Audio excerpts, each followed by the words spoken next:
A cancelled Star Wars novel vanished for more than 2 decades, then reappeared, shot up Amazon's charts, and was pulled from sale within days. This is the story of how a careful fan editor helped to bring it back. The story gets very mysterious, and the motives behind this are very mysterious. So in this video, we're going to break down the story of Heart of the Jedi, a Star Wars novel that was written in the early 1990s, cancelled before it could see print, and quietly consigned to rumor. But decades later, it returned for free on a free Star Wars fan website, but then out of nowhere, it was posted on Amazon for $11 US. It absolutely exploded in popularity, and thousands of copies were bought. Actually, even hundreds of thousands. So this is the story about how one single fan saved Star Wars' most sought after lost media forever. To start the story off, we have to go back to 1991, where Timothy Zahn's Heir to the Empire reignited interest in Star Wars fiction. Now, this was after pretty much the dead era of Star Wars, after the original trilogy had finished and there'd been no Star Wars for pretty much decades. Bantam Spectra planned paperbacks set directly after Endor. Kenneth C. Flint, known for his myth-tinged adventure, was commissioned to deliver a novel starring Luke, Leia, and Han. He finishes the manuscript in 1992. The title was Heart of the Jedi, meant to continue the hero's journey as the Empire collapsed. Schedules shifted, editors reshuffled the sequence to manage continuity and sales, and Flint's slot disappeared and the book was sadly cancelled. Cancellations were not unusual, but this one left a visible gap. Heart of the Jedi had been written for the immediate post-Endor window. Mentions lingered in magazines and forums,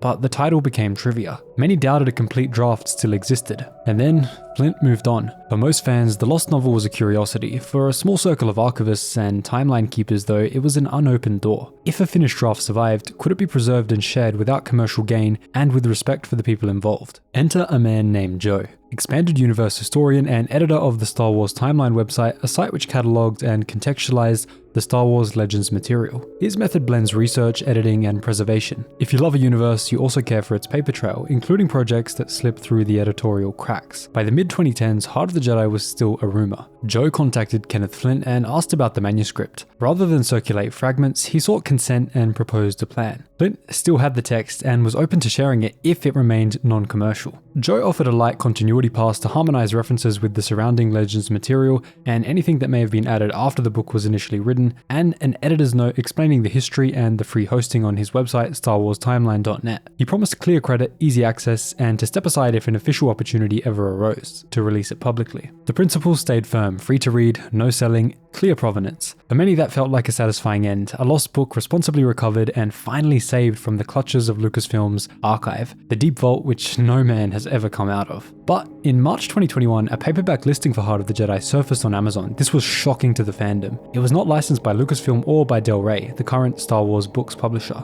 It was a print-on-demand edition uploaded through Amazon's self-publishing tools. The listing credited Flint as its author, named Joe as the editor, and linked the free PDF, and set the price at cost. Allegedly. The description of the post framed it as a non-profit collector's copy. For weeks, not many noticed, but in late April and early May, collectors and fans began sharing the link. The draw was obvious. A Star Wars paperback that never existed in shops could now be ordered with one click and shelved beside the Bantam paperbacks on many fans' massive Star Wars bookshelves. The orders surged after this. Amazon's category rankings are volatile but visible, and as purchases spiked, Heart of the Jedi rose inside internal lists for science fiction, adventures, and Star Wars related categories. For a short period, it outranked contemporary releases like Darth Plagueis and The High Republic. Blogs and newsletters explained the story, and a book that had lived as a rumor was suddenly near the top of Amazon's charts. This was absolutely crazy for an unlicensed, illegal, and unauthorized copy. With Amazon's print-on-demand service, the uploader earns 60% of the list price minus the print cost. At a firm listing price of $11 US, which is what it pretty much went for,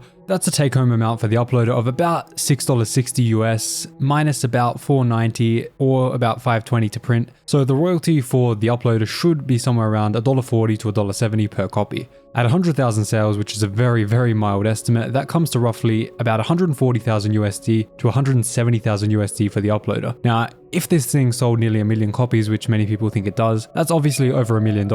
Amazon's share is the remaining 40%, which was about 930 to 960,000 USD on the original 100,000 sale amount, obviously 10x that if they sold 1 million. VAT, shipping, and all of that is obviously all covered by the buyer as well, so that's not included in the price or the revenue at all. These figures do fit the reported ranking surge when it hit number 11 overall and number 3 in science fiction adventures in Australia and number 30 overall and number 3 in science fiction adventures in the United States, briefly ahead of other Star Wars titles, including ones like Darth Plagueis and the current High Republic books that were coming out at the time. Amazon's charts are velocity based and region specific, so those spikes match short bursts of high volume that could plausibly total over 100,000 global units and possibly even up to 1 million units from the March to May window. Even though the rankings are not audited, they give us a pretty good idea. Questions then followed though. Was this allowed and would it last? The listing declared non-commercial intent and pointed readers to the free file. It positioned the paperback as a convenience for collectors. Yet, it remained an unlicensed Star Wars paperback sold through a global retailer, a fragile status for any fan project. By the second week of May, the window closed. Amazon delisted the title, probably on the orders of Lucasfilm, who probably sent them a cease and desist, and existing orders were fulfilled but no new copies could be purchased. Screenshots, receipts, and a limited number of physical books were all that remained. On resale sites though, those books drew collector pricing. A project that was initially grounded in free access had spawned a small secondary market which the organizers had hoped to avoid. Now, before we get into who might have been behind the listing, three forces explained the rise and the absolute spike in demand that this listing saw. First, the Legends demand. From 1991 to the early 2010s, the expanded universe built a large readership. After Disney's 2014 reset, those stories were rebranded as Legends, but affection remained in the Legends community. Although some of them don't even like to be called the Legends community. They don't like the term Legends, they prefer the term expanded universe. Either way, a complete, cancelled 1992 novel filled a historical gap, and these guys absolutely loved it. Second, print on demand removed friction. Once a file and a listing exists, readers can move from discovery to delivery in a single step. This system can benefit scholars and small presses, but it also lets grey area items appear briefly before a platform intervenes. Heart of the Jedi shows just how short that window can be. Third, social discovery concentrates attention. A few posts from respected collectors can trigger an absolute surge. Amazon's internal charts react to velocity as well as volume, so a spike looks like a success. And that drives more orders, which then drives the ranking higher until it's halted from the outside. And this is a bit of a feedback loop which absolutely skyrocketed Heart of the Jedi. A fourth factor, which is intent. Flint's consent enabled the preservation. Joe's editing and hosting were careful and transparent. The anonymous uploader, whoever that may be, set the price at cost, apparently, and linked the free text. This signaled a wish to serve collectors rather than to profit, although we'll get more into that later. That does not change the legal reality of an unlicensed paperback, but it explains the tone of the response and the willingness of the community to celebrate the moment. Many YouTubers like Eckhart's Ladder even posted on their channels saying, "Guys, we know this is illegal, but if you want to get it, pick it up now because this is never going to happen again." For those watching, that week that it was available felt surreal. Longtime readers unboxed a paperback that they had expected to never ever hold in their hands. Screenshots of rankings circulated across Reddit, Twitter, everywhere, on YouTube as well, as proof that something unusual was happening. Then, the listing vanished. The speed of the rise drew attention, and attention brought a correction from Lucasfilm. The paradox is clear. The 2015 fan edition existed to prevent bootlegs by making the text freely and widely available. The brief paperback window, intended as a simple way to shelve a reading copy, created massive scarcity the moment it closed, and prices climbed on the secondary market. That was never the goal, but the market does market things, and that's exactly what happened. So who uploaded it? Well, fans floated three main ideas. The first was that Kenneth C. Flint himself was the one who uploaded it, or it was either Joe, or it was an unrelated collector that used Amazon's tools. The only really solid hint we have points to a collector who used the handle iFrankenstein, who posted on the Jedi Council forums and basically